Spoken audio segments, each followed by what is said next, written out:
Okay, welcome, CHDO and Casey and Trey and Sally and Milligras and Cecilia and whoever else decides to come. And all of you are watching this as an archive video. Thanks for logging in. The plan today is we will be going over confidence intervals, which is chapter 8. And pretty much from now on, so from today until the rest of the entire quarter, everything we do is directly applicable. It's not about kind of building tools like we've been doing for a while. Now we're using it. So it's really easy to jump in, find an article, take a look at what's going on. So the other thing I want to mention, and this is really important, is that the midterm is coming up in a couple weeks. So if you remember, the midterm must be taken by Wednesday, November 7th. You can take it the 6th or the 5th. You can take it earlier. I don't recommend taking it too early because then you won't have the stuff that you need to be able to succeed in the midterm. Believe it or not, somebody already took it.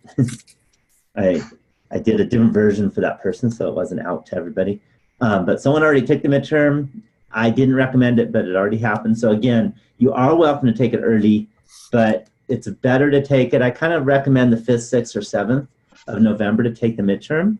And what that means for all of you is that you need to make sure you get a proctor. So this is what you need to do. You need to identify an official proctor. Okay, and if you can't find one, I'll help you. And again, I'll help you possibly find someone that is a trustworthy individual that I'll help you find instead, or it can be a proctor center. So if you're in Tahoe, then very easy, just call our library and schedule an appointment to get proctored. Don't wait till the last minute for a couple of reasons. One is if you wait till the last minute, I won't have the test sent to the library for you to take. And the other is they might be full because there's a lot of people. It's not just our class, but it's actually another class. Katie's class, the other online class, also has a midterm on the same day. So the library is going to get filled up really fast. So let's see if you can all beat Katie's class and get your reservation early enough. If you're not in Tahoe, then you need to locate a proctor center. And there are a lot of proctor centers, pretty much in every town. If you can't find one, I'll help you find one, and I'll make sure it happens for you. I really want you need to let me know at least a week before you take the test. So if you're taking it on the 7th, which you might, then you need to let me know by Halloween, the 31st, which is a week from tomorrow.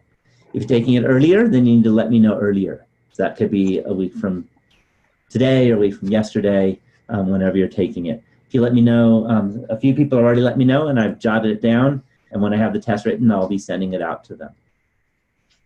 So that is important to make sure you get a proctor. So are there any questions at all? And by the way, you email me the information because that's a personal kind of thing. Other people don't have to know who your proctor is. I don't have a proctor center in my town. Is a elementary school okay? What town are you? I'm in a little tiny village in northern Alaska. Oh, you're the one in Alaska, right? Yeah. No, but we already talked about this, didn't we? I think so. I think so. I can't imagine there'd be more than one Alaskan. I think you're the Alaskan. Weren't you going to get a high school teacher at your high school nearby?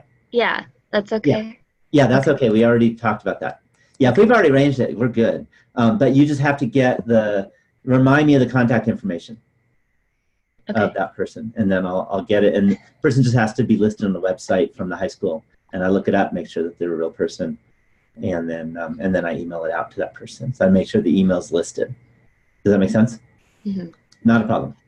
Yep, small town Alaska's fine. Too bad if you were close to Anchorage, I'd have my daughter do it for you because she lives in Alaska too. But you're pretty far from Anchorage, right? Yeah. Okay, other questions? What recommendations do you have for studying for it? There's that practice test you gave us before the last test. Is that a good source or? Well, the last test and this test are different tests. I will talk about it, but it's a little early still to start studying. Okay. So first thing, I recommend studying about a week before you take it. And Okay. we're more than 2 weeks before the test. So we haven't had a lot of the information on the test yet. So it's not too early to find a proctor, but it's kind of too early to start studying for it, I think. Okay. Because it covers chapter 8 and 9. And we're just getting into 8 today, and we're getting into 9 next week. Does that make sense? Mm-hmm.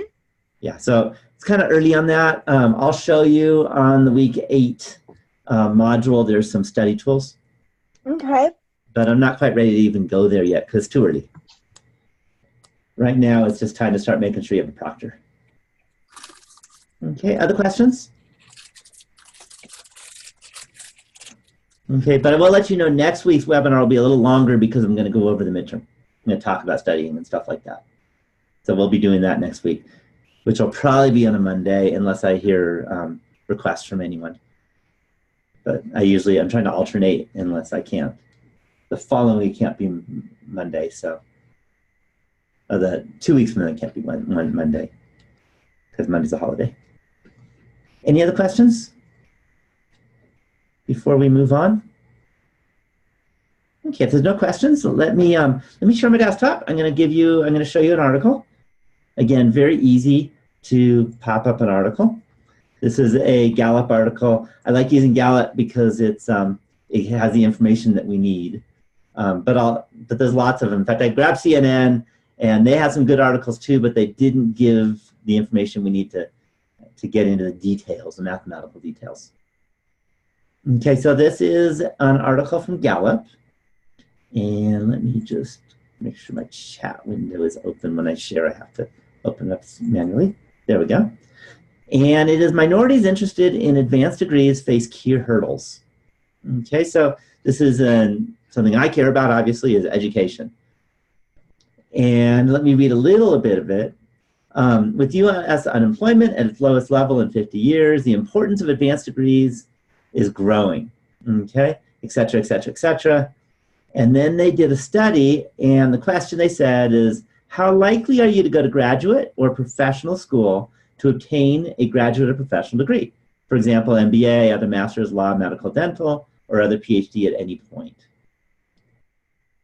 And then they asked lots of people, lots of types of people. They did it by gender, they did it by race, and they did it by parents' education. And what they found, for example, since this is about minorities, let's do the Hispanics. And if you look at likely to pursue an advanced degree, for Hispanics, it's only 13%. Okay? Any questions on that so far? All right, so one of the questions you might have is it exactly 13%? What do y'all think? Do we know that exactly 13% of American Hispanics feel like they're likely to pursue an advanced degree? No, Okay, why not? because I'm Hispanic. And they didn't ask you, did they? They did not ask me. I have never actually heard anybody say yes to they asked me when I did a Gallup or Pew or whatever kind of poll we're looking at. Exactly. They don't know. They did not ask everyone. Is that clear? So what we're going to be talking about this week is not the number 13%, but how reliable that number is. So might it be 40% or 50%? Does that make sense? Could it be 0%? And that's a question we're going to talk about. And we're going to talk about what is a range of values that the true American percent is likely to be within. Any questions on the question? So as always, we're going to go down to the bottom where they talk about the information they did in terms of the study and that survey methods. So results from the Beyond the Bachelor's report are based on surveys conducted with a sample of undergraduates at 25 U.S. four-year institutions granting bachelor's degrees. Okay, so first thing is it looks like they're only asking people in bachelor's degrees programs. and not community college, for examples. But so that's their population. Okay, so I'm not going to go into all this, but I want to look at here. Okay, the total of 22,189 undergraduate student data have a margin of sampling error of plus or minus 0.7 percentage points at a 95% confidence level. And that's what today is all about, is how do you understand what this means? Okay, so then it also says for results based on a total sample of this very large sample size, the margin of sampling error is plus or minus 0.8%, which is kind of interesting. They're changing their mind at the 95% level. Well, for the 3,797 first-generation college students, we have a 1.6% margin of sampling error. They actually don't talk about the Hispanics, sorry about that, in terms of what the margin of error is. But let me tell you, let's just pretend it was 1.6%. That's not too bad an estimate. So what that means is that we don't know that 13% of the population of all Hispanics are intending on going to graduate school, okay, and getting a graduate degree. We don't know that it's 13%, but we can say that we're 95% confident that it is no more than 1.6% away from 13%. Another way of looking at that is subtract 1.6% from 13%, and you get 11.4%. If you add 1.6 to 13, you get 14.6. So we can say that we're 95% confident that somewhere between 11.4% and 14.6% of all United States undergraduate Hispanic students are intend on getting a higher degree after they get their bachelor's. Are there any questions on that? There's a lot of words there, but they're really important words. Any questions? Well, we probably haven't got to it yet, but where is this 1.6% coming from? We're going to get that. That is, I'll draw a picture on that. Okay, so that you need to see a picture to really understand it. You know, how do you get it? That's what we're going to do today. So you got to be a little patient on that one. Right now, I'm just reading an article where they did the math work for us. Does that make sense? What I want you to understand is it gives you how far off you're likely to be from the 13% best guess. And you're likely to be no more than 1.6% away from the 13%. And the likelihood is 95%. Does that make sense? So that's what it means. How we get the number, we'll get there. But understanding that that's how likely off you are, okay, to be, you're likely to be no more than 1.6% off as an error from the 13% best guess with 95% confidence. One thing about this 95%, you could use any confidence interval you want. You could use 90%, you could use 99%. But again, if you use, say, 20%, that means you're probably going to be wrong. So that would be silly. Does that make sense? No one wants to be wrong 80% of the time. If you're 95% confident, then you're only wrong 5% of the time. So in particular, this was decided about 80 years ago. I think it was after the Roosevelt election. And most of the media got it wrong, and Gallup got it right. Gallup is actually the one that decided on the 95%. It's historical. They've been around a while, and that they were like a little nothing company. And then because they got the Roosevelt election right, all of a sudden everyone started listening to them, and they used 95%. Any questions on that? Okay, anytime you use a confidence interval in the news or in social sciences, like psychology or sociology, you can use 95% because they're okay being wrong 5% of the time. as long as they're right 95% of the time. For other industries, that percent can change. Medicine, they often use 99% if they want to be absolutely sure, especially if someone might die because of it. Okay, other places will use 90%. The Forest Service, for example, that was a while back, but they asked me to use 90% when I worked for them. I did some consulting work, and they were okay with 90% because they had a small budget, so they weren't able to get a big sample size. Okay, and if you have a small sample size, then you either are going to have a small confidence or a very large error.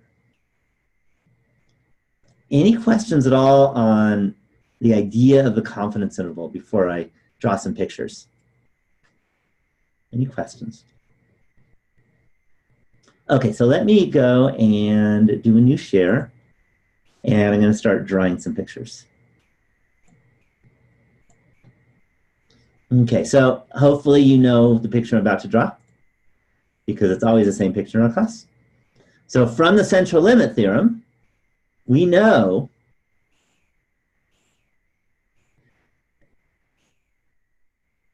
oops, that's not right. That's fine. We know that the distribution, as long as the sample size is large enough, and these were big sample sizes, of the sampling distribution will be approximately normal. Is that clear? That was last week. Okay. What we want to do is the following. We want to say, well, yeah, it's approximately normal, but we're going to say that we want to be, let's say, 95% confident. So I'm going to draw this picture right here. And this area is 0.95.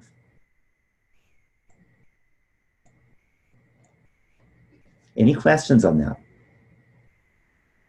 Okay, that area is 0.95. Okay, for the Gallup poll, the proportion they got was 0.13. 13%, if you remember. Any questions on that?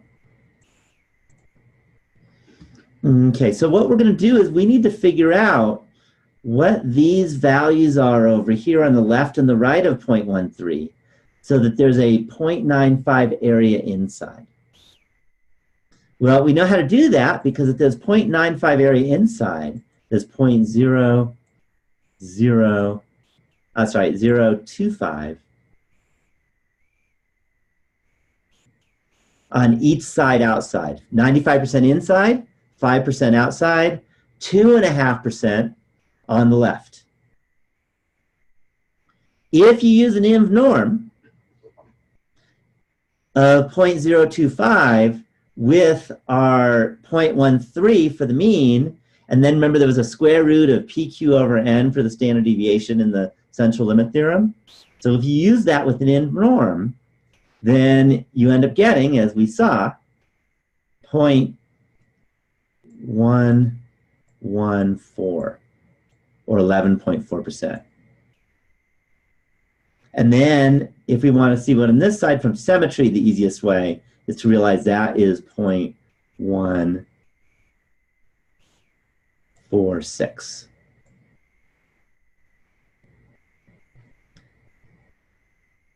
Have I lost you on that?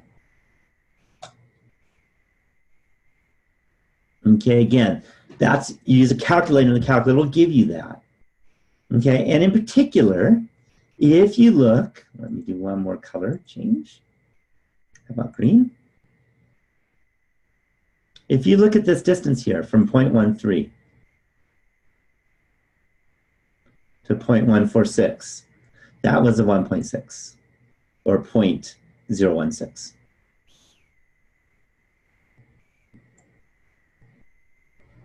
And that was the margin of error. So Susie, I know you had a question. How'd you get the 0.16? That's how you get it. It comes right from our work that we did last week. It comes from an INV norm with a 0.025 because we have a 95% confidence interval. Thank you.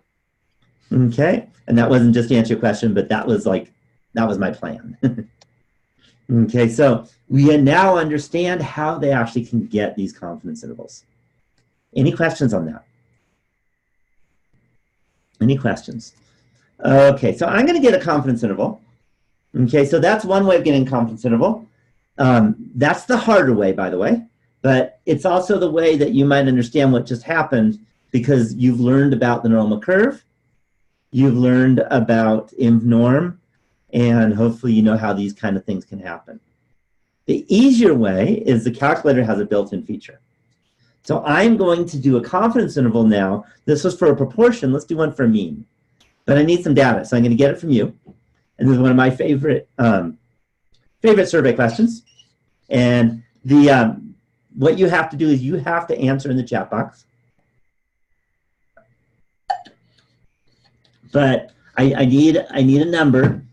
If you don't feel comfortable telling the truth, you don't have to, but you have to give me a number that's at least reasonable. And if the answer is you haven't been there yet, then just give me your age. And the question is, and you got to put in the chat box, and while we're doing that, I'm going to pop up the calculator because I want to show you how to do it with the calculator. Let's clear what used to be there. I'm going to go to Stat. I'm going to go to Edit. I'm going to clear out L1 because I don't need L1. I'm going to use L1 and I don't want the old stuff. And here's what I'm going to ask you. How old were you when you first experienced, when you had your very, very first passionate kiss? So pop in the chat box how old you were when you had your first passionate kiss. And you all have to answer. But you don't have to tell me the truth, but you have to answer. Because I won't know if you're lying anyway. So pop it in, type in the chat box. 34 was your first passionate kiss, okay? I think that'll end up being an outlier. 20. 14, 16.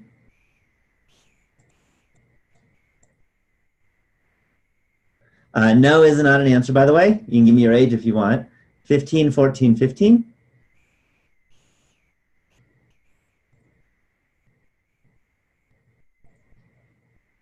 Okay.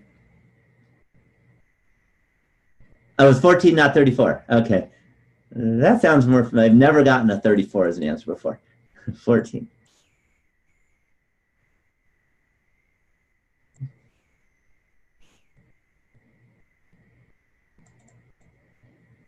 Okay. And is that everyone?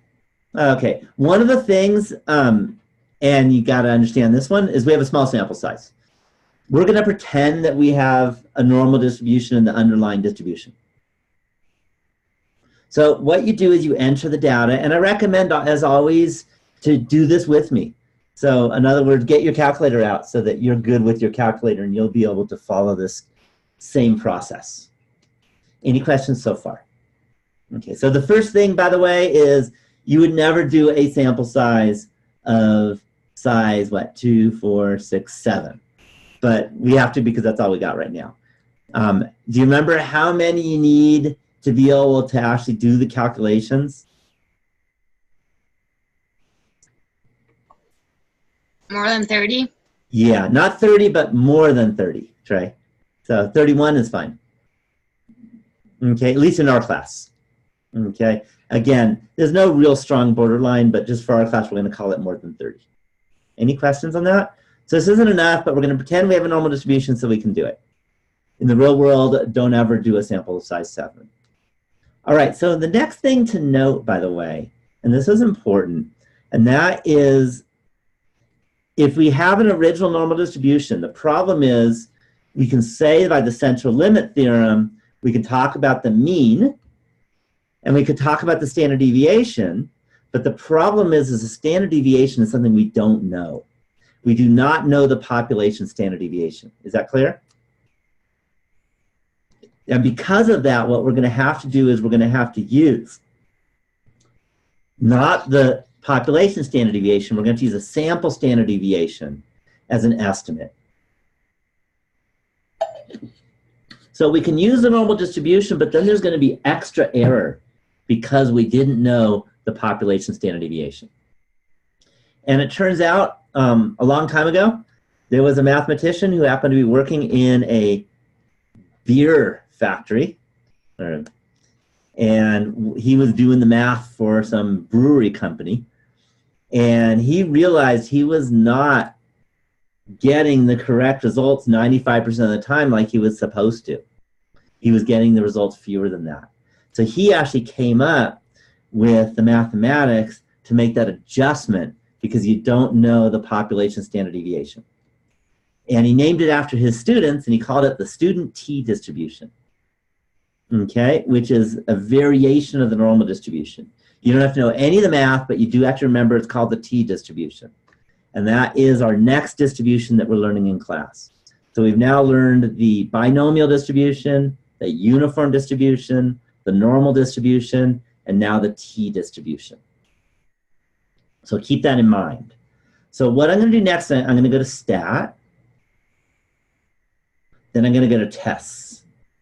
And I just want to let you know, when you go to tests, there are a lot of tests here. This is the rest of this entire quarter, is we're going to be going through this menu. That's the goal of the quarter. And the test we're going to use, I'm going to scroll down a bunch, is t-interval. So t-interval is going to be the test when you have a confidence interval, or you want a confidence interval for a population mean, and you don't know the standard deviation of the population, which is basically you never know. Then I hit enter. And it's really important, if you're on stats, you need to go to data and hit enter on data. Because we have data, we don't have statistics. Then my list is not L3, it's L1, so I'm going to go second 1. That pops in L1. Freq stands for frequency. That's just 1. In our class, it's always going to be 1. Sea level has nothing to do with how far you are above the ocean. This is confidence level. And that is 0.95, because I want a 95% confidence interval, because this is social science. And I want to stop any questions so far before I hit calculate. Any questions? Okay, so I'm going to go to calculate and hit enter. And it's pretty simple. It gives us the confidence interval from 13.4 about to 17.4. So I'm going to write that down so I don't forget.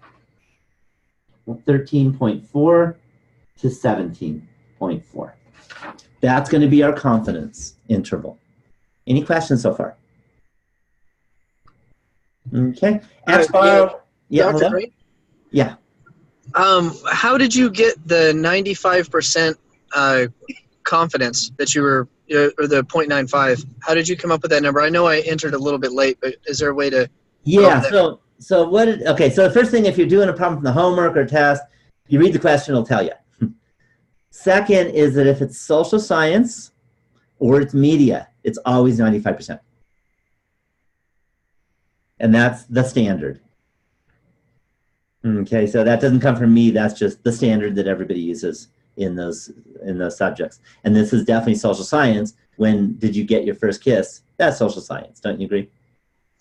I suppose so. Thank you. Yeah, so that's the reason. In psychology, they always use 0.95. Okay, but that's a good question. Like I said, how do you get it? You get it because of the situation you're in. And if you're in social science, you use 95%. Okay, so now what I'm going to do is I want to go and interpret all this stuff. So I'm going to go back to my little whiteboard. Let me erase what I had before. I don't need this anymore.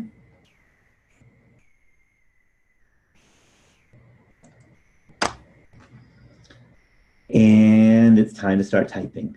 And I want to give you a big warning, is that in this class, we're going to be doing a lot of typing, okay, or a lot of writing. So this is a major, major writing piece for the rest of the class pretty much. So get used to it.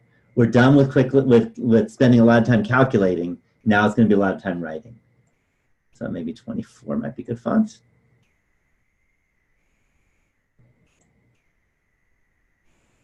Let's try again.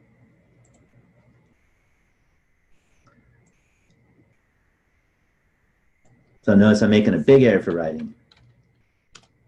So the first, if the question is something like state your conclusion,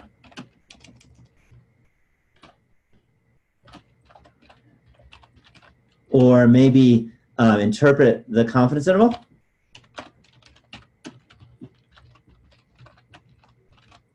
there's a few questions. It's the following. With 95% confidence, it can be concluded that the population mean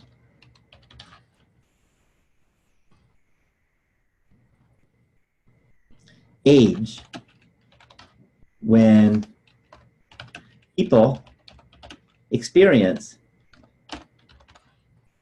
their first passionate kiss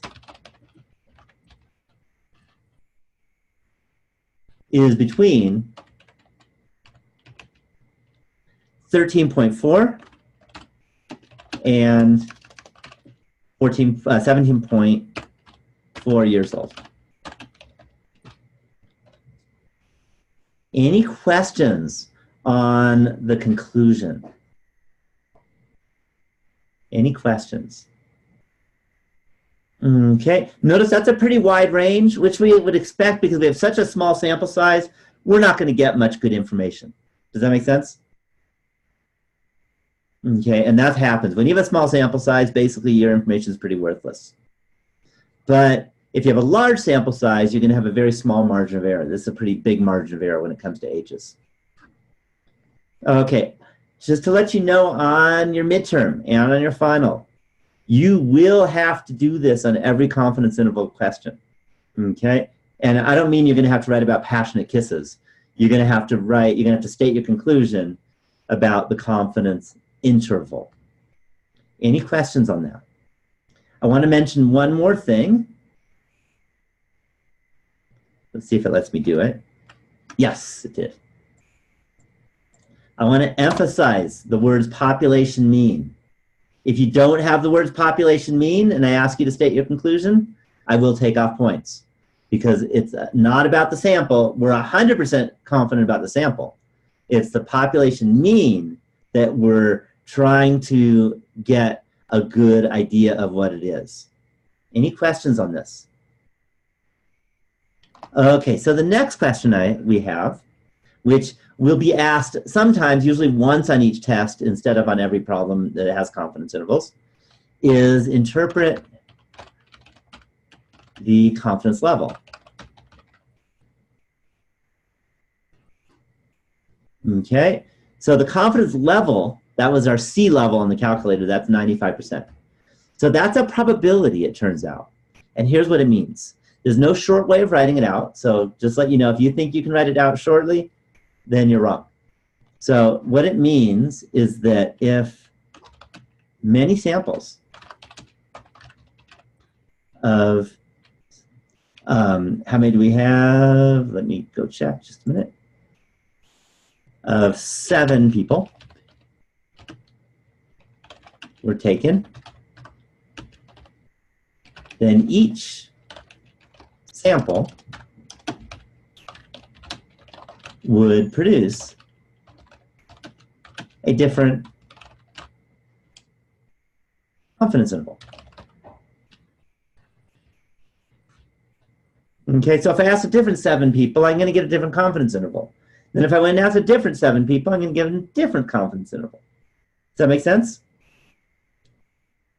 And some of the confidence intervals be right, and some won't be right. Okay, being right means you're actually containing the population mean. So in our confidence interval, it was 13.4 to 17.4. So if the population mean first passionate kiss age is say 15, then we got it, we were right. Okay, on the other hand, if the population mean age is say 17.9, we didn't get it, we were wrong. Does that make sense? We blew it. Okay, it didn't mean we did anything wrong. It just meant that we have a confidence interval that doesn't contain the population mean. So what we can say is that if we did many, many of them, if that was our job to do confidence intervals, then 95% of these confidence intervals will contain the true population mean age of first passionate kiss.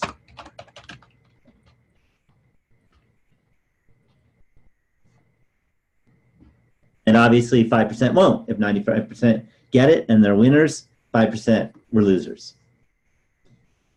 Any questions on these big results? Any questions? Okay, so I want to give you a big warning. There are two ways of doing the homework. There is the way where you'll learn and the way that you won't learn. And both ways you can get a good score on the homework. But it's about learning that matters because the homework isn't worth very much. It's the tests that are worth a lot. Okay, one way is what you'll get is you'll get a multiple choice test, a question, and it'll say, which is the correct interpretation of the confidence level? And then you click which one. Okay, and if you get it right, you got the full credit, but you didn't learn anything. The better way of doing it is you read the question, the paragraph, don't read the choices. Get a piece of paper out and start writing it out. And then look to see if one of the choices is what you've written. And then you'll actually learn how to write this out because you're going to have to write it out on the midterm. You will also get practice, as you might guess, on this week's discussion post because you're going to have to write it out when you're replying to your fellow student.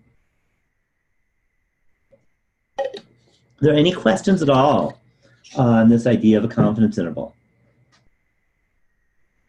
Okay, so just a note in the calculator, I think I'll share my calculator again because I can't go through every possible type, but I can show you what the calculator looks like.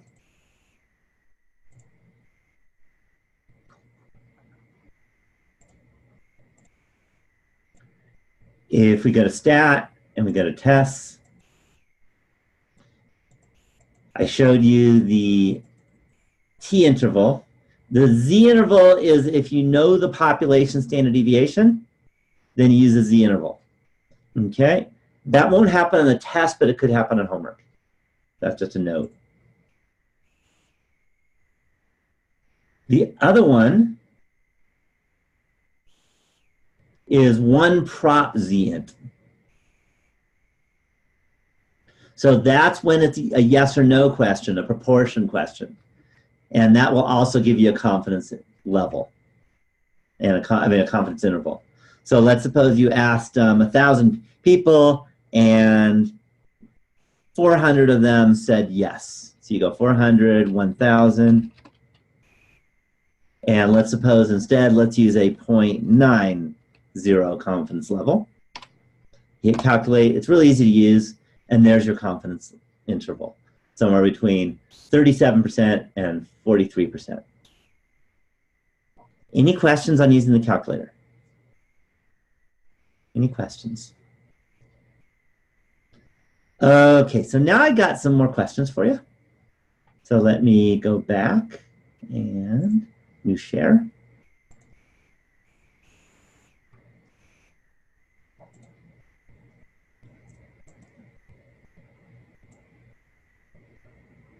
Let me get rid of that. And let me go ahead and pop another question in. And this is going to be different. Just a second. Got to grab it.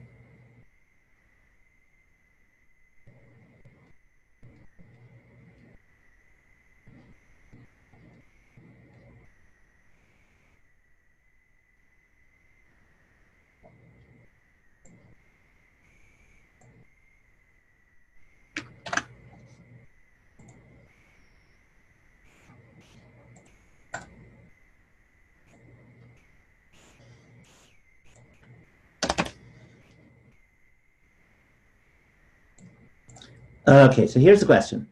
Suppose you want to construct a 90% confidence interval for the mean number of spam emails that come in daily per account and want a margin of error of no more than plus or minus 0.8 spam emails. If you know the standard deviation of spam emails is 14, how many email accounts must you monitor? This is a very different question. Any questions on the question? Any questions? So what am I asking for here? What does the question ask for?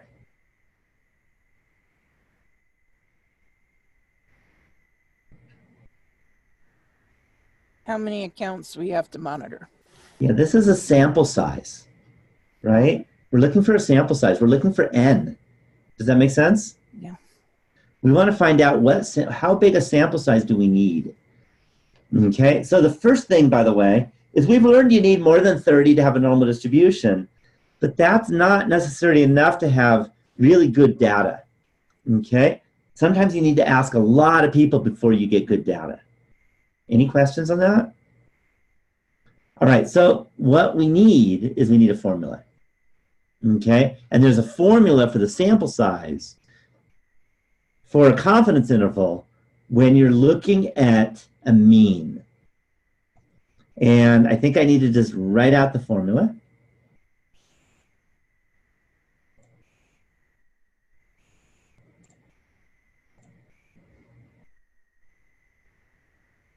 Okay, and the formula is the following. The first thing is what we're looking for is N.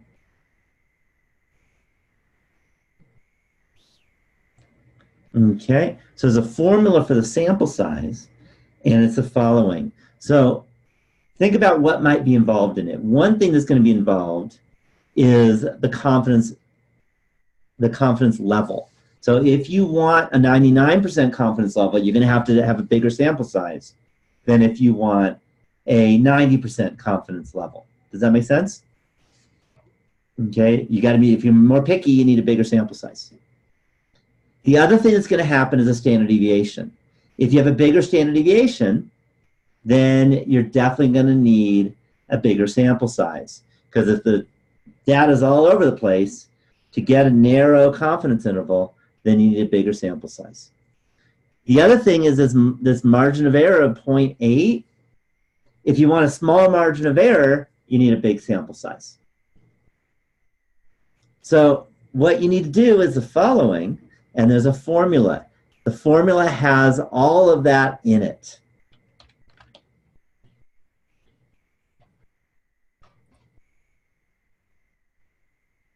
And what it is N is equal to, it's one of those you're probably just going to have to memorize.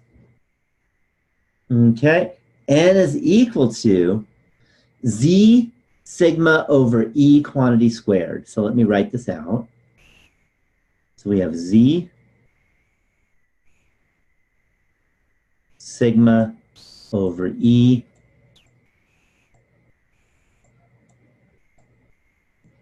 squared. Okay, I'm not going to go into the derivation of it because I only have so much time in these webinars, but you can trust me, there's some math involved to get there. So in terms of these kind of questions, there are two hard parts of the question. One hard part is to realize that this is a survey question that's quantitative, because we're going to have a different formula for qualitative and for the yes, no. The other is to find Z. Notice that sigma, we know that's given. What's sigma? That you're all supposed to be able to tell me? Yeah, what is it? I'm looking for a number here.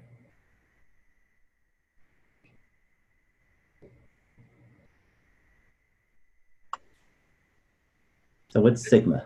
14. Yep, it's 14 because I told you. The standard deviation is 14. What's E? That's also easy because I told you that one too. 0.8. Yeah, it's just 0.8.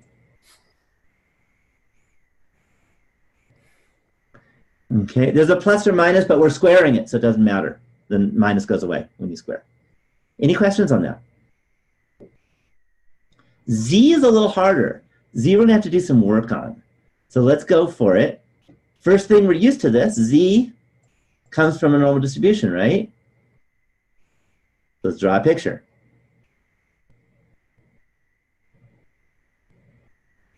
So there's our beautiful picture.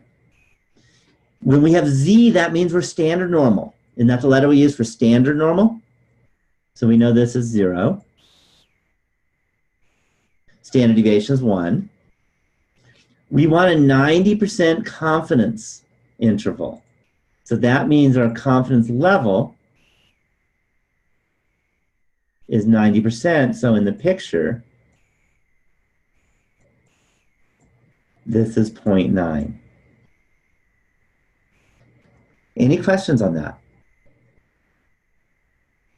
Okay, if that is 0.9, I'm going to ask you guys, what is the left-hand side area?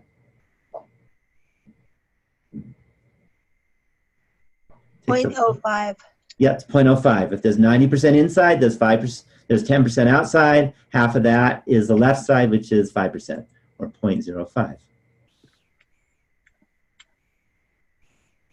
Any questions on this? All right, how do you get this value here, which we're going to call Z? In your calculator, what do you have to do?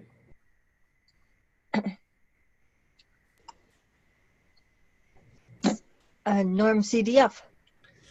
It's a good try, but when you're given a probability and you want Z, it's not normal CDF. The inverse. Oh, inverse. Yeah, that's going to be inv norm. Do you remember that? That's going to be inv norm. So I think I'm going to I have it memorized, so I think I'm going to let you do it and tell me what you get. I know this number. Inv norm of 0.05. Okay, and by the way, if you have one of the newer calculators, you're going to tell it a mean of 0 and standard deviation 1. Tell me what you get.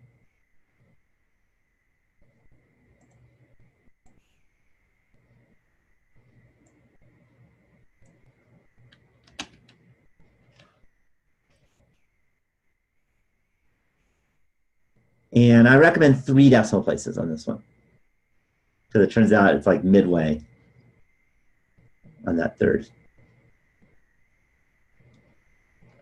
So put in your calculator, tell me what you get. Yeah, negative 1.645.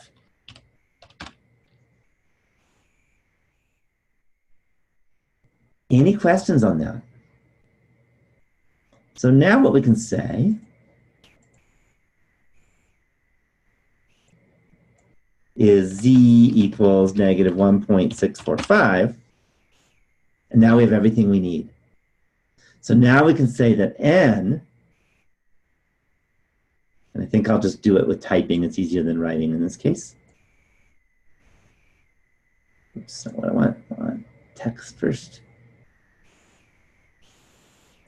That's better.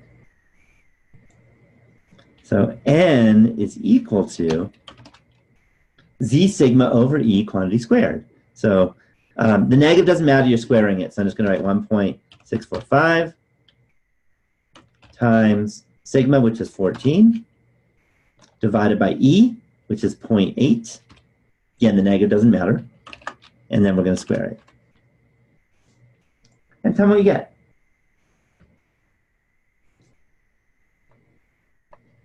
Maybe a couple decimal places.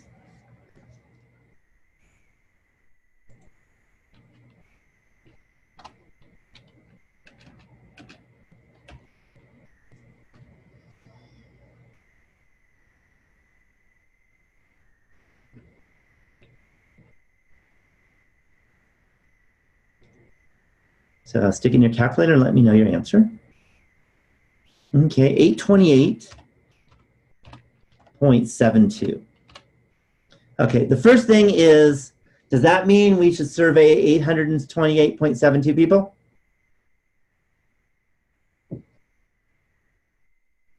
No, we want to round up. Yeah, always round up, because it doesn't even make sense to look at a 0.72 email account. So you always do whole numbers. And you always round up. So we get is you survey, or you, where are we? Monitor 829 email accounts.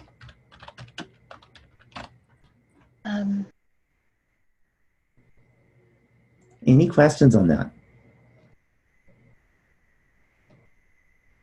Any questions?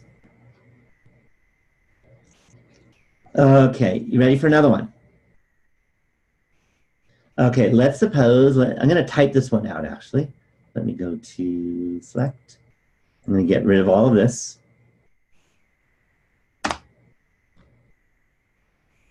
Okay, so the first question is, it's going to be a two-part question.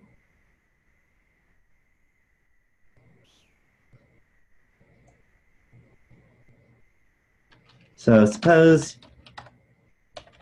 you want how about a 92% confidence interval for the percent of Californians, sorry if you're from Alaska, who will be voting in the upcoming election.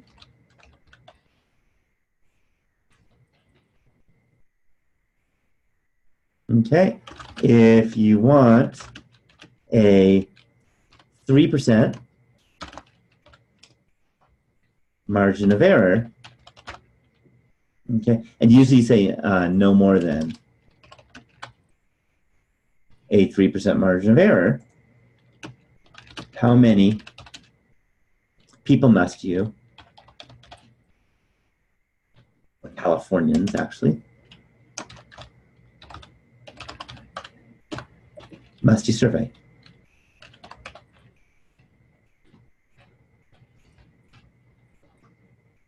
Any questions on the question?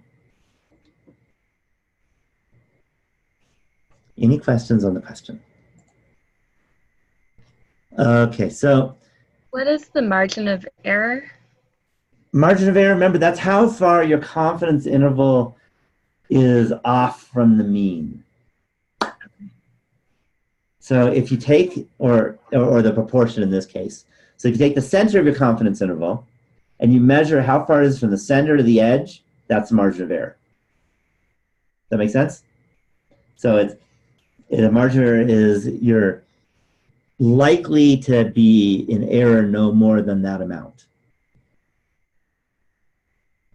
All right, so we need a formula, as you might guess. And this is also a how many Californians must you survey. This is also a sample size question. Any questions on that?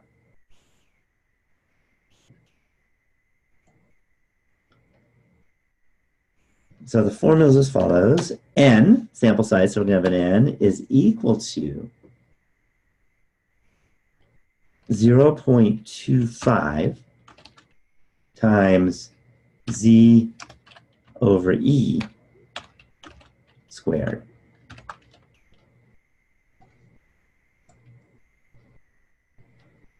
Any questions on the formula first?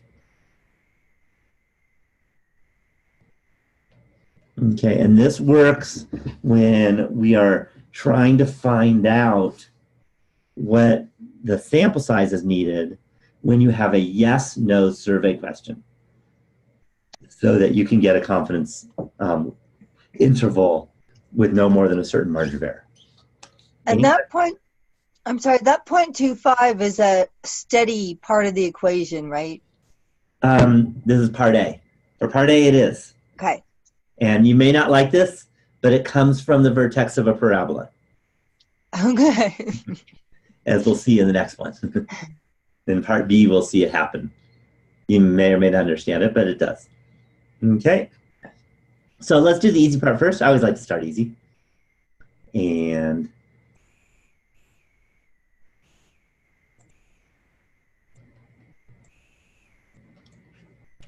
what's E?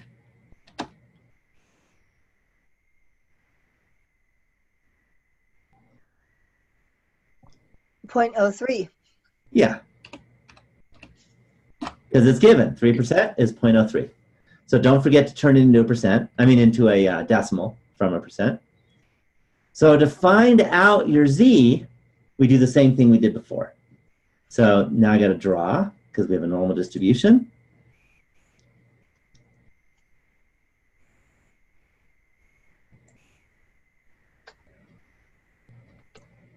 And we want a 92% confidence interval.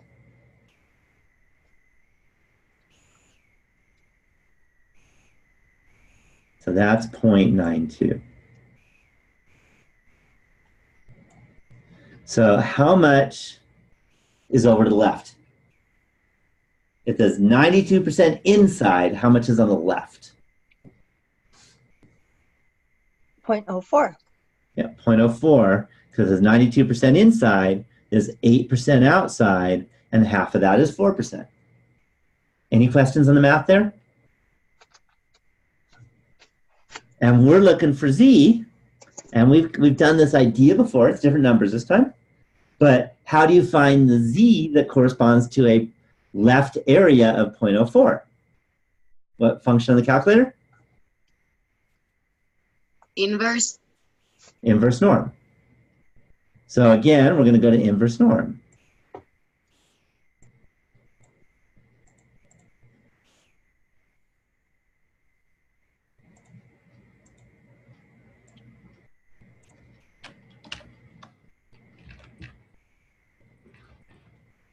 And it's the inverse norm of 0.04. So pop that in your calculator, tell me what you get.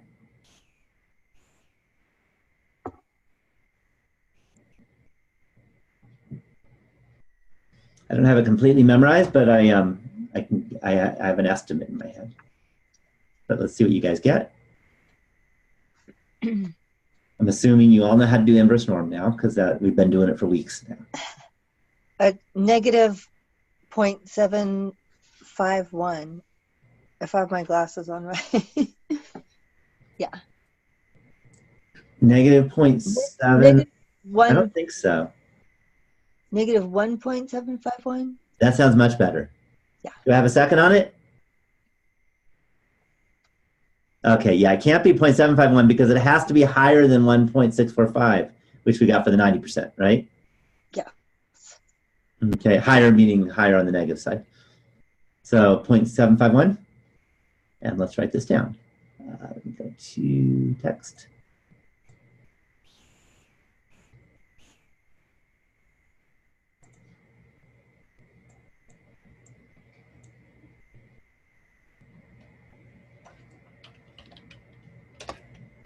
Ooh, something weird happened. One more try. That's better. Okay, so Z is equal to negative 1.751. So now we just plug in. And we find N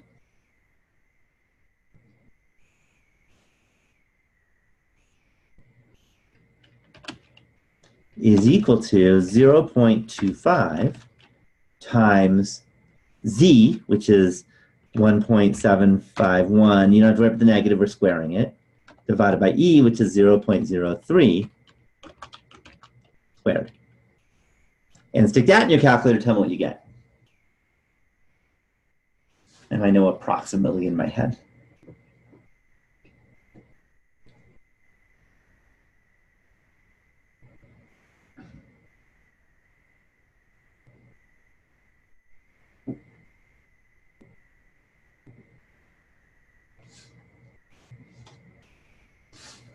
Okay, 851.666. But again, we always round up, so it's 852. Oops. So survey, 852 Californians.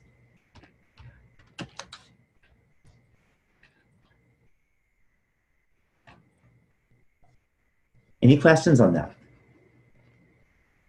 Okay, now I have a part B on this. And part B is as follows.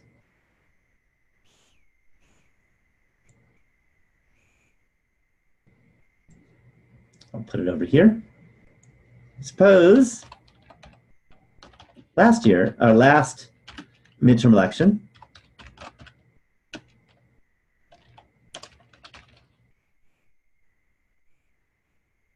%38 of all Californians voted.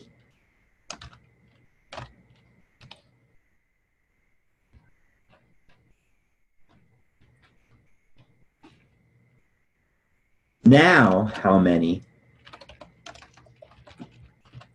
should you survey?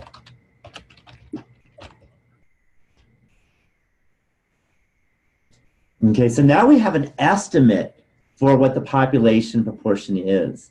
And we're going to use the estimate of 38%. Okay, to do that, we have another formula. It's kind of similar, actually. And it's the following.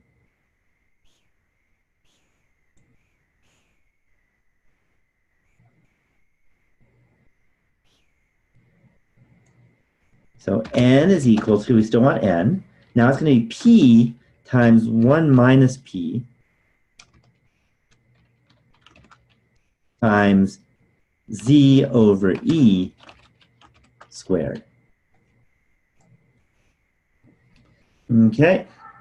You may or may not remember, but if you look at the parabola, y equals a constant times x times 1 minus x, that happens when x is a half, and a half times 1 minus a half is 0.25. And that's where that 0.25 is coming from. So if you have no idea, we use 0.5 for p. That's where it's coming from. But here we do have an idea. Now we're going to be using 0.38 for p. Any question? Have I lost anyone?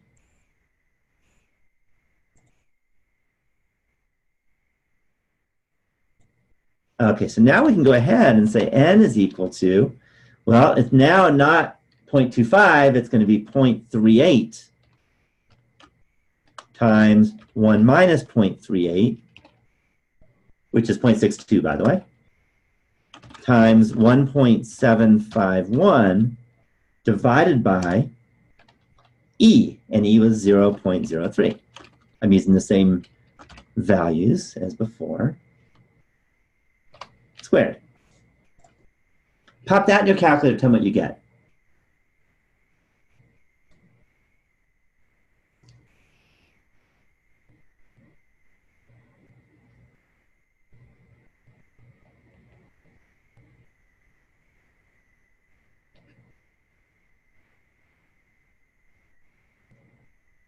So let's see what you get when you put that in your calculator.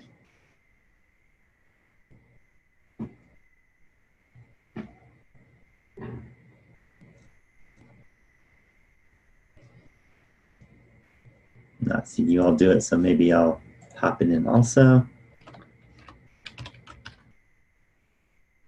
Can't quite do this in my head so easily.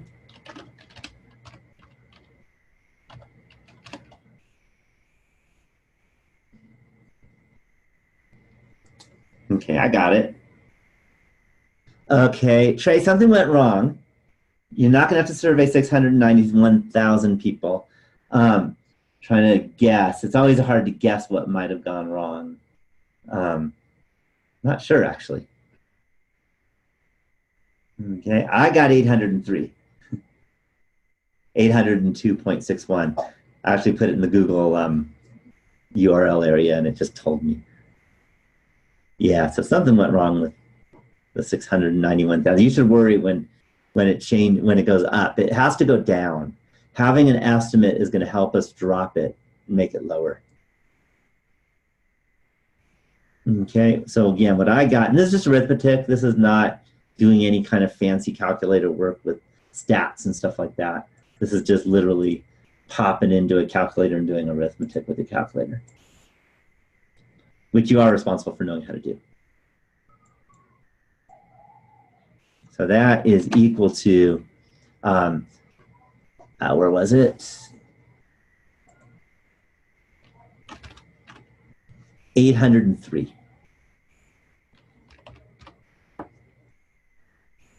Any questions at all? Any questions at all on how I did this calculation? And look at the difference. The first part, we didn't have any idea what the percent was. The second part, we had a preliminary estimate of 38%, and that changes the formula. Whereas the last example I gave you, that was quantitative, and that's a whole different formula. So there's 3 formulas that you need to have, and I strongly recommend you put those on your formula sheet for the midterm that you have to take in 2 weeks. Any questions at all on any of these examples? Any questions? Okay, well, what I do at this point, because this is what we always do, is I am going to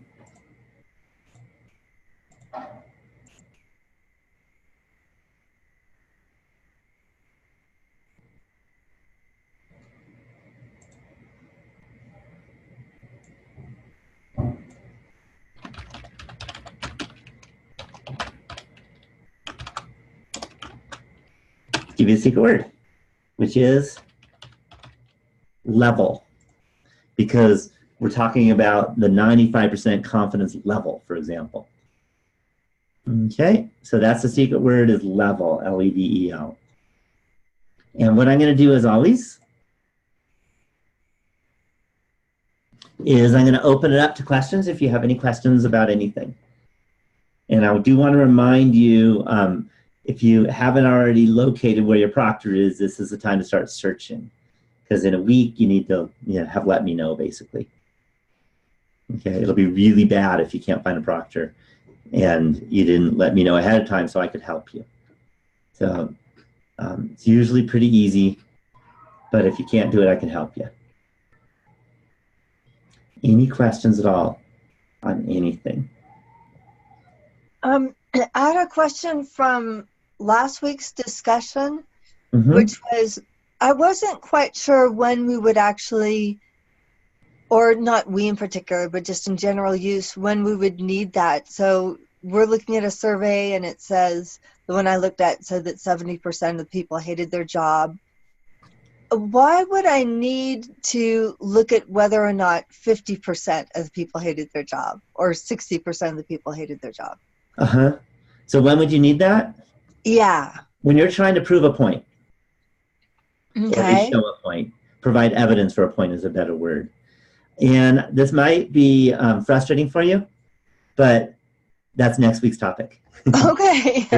Next week, and the week after, and the week after that are all about needing that specific example. I mean, not the specific, like, particular current event, but the fact that you want to be able to show evidence that it's not 50% or it's greater than 50% or it's less than 50%. Does that make sense? Yeah. Mm-hmm. And that's called hypothesis testing. And that's chapter 9, chapter 10, chapter 11, and chapter 13. So it's most of the rest of this class. So if you don't totally understand it, that's okay. If you don't understand it after next week, then you should worry a little more. Okay. Thank you. Other questions? Other questions? And as always, if you don't have any questions, you can say goodnight. But if you do have questions, I'm happy to answer questions.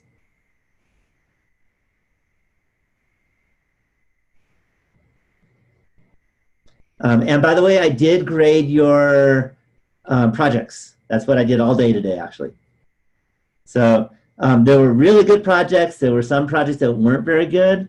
It was a mix. But share the suggestions that I gave with your partner if you were the one that submitted it. Okay, you have to open up the project itself to see the suggestions. And then share that with your partners, because I can't actually get those comments to everyone. I can only get it to the person who submitted it. So again, there were some good, really good ones, and there were some that needed some help. The average was a B, by the way. Okay, of those that submitted. I don't count the ones that got zeros because they didn't turn one in. There were 2 of them, I think. And I think they're going to be dropping the class because they haven't done anything in a long time. Okay, so if there's any questions, I'll be happy to answer any questions you have.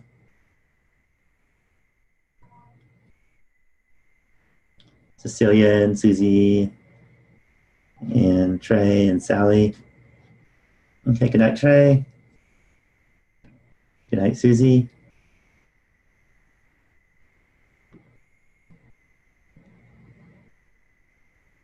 And Sally and Cecilia, any questions? The last 2 here. Okay, for all of you who are watching, Sally, any questions? If you're still there.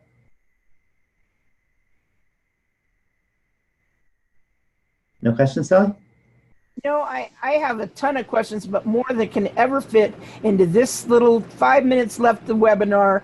I'm going to be getting tutoring, and I don't understand because I tried to do the inverse normal deviation about how I learned it and everything like that, and I didn't get any of the numbers that you guys got, and I love you and have a nice day. Okay, well, yeah, Get Tutoring will help, actually. Okay, have a nice day. And for all of you watching this as an archive webinar, don't forget the secret word. It happened a while back. And pop it into the secret word quiz.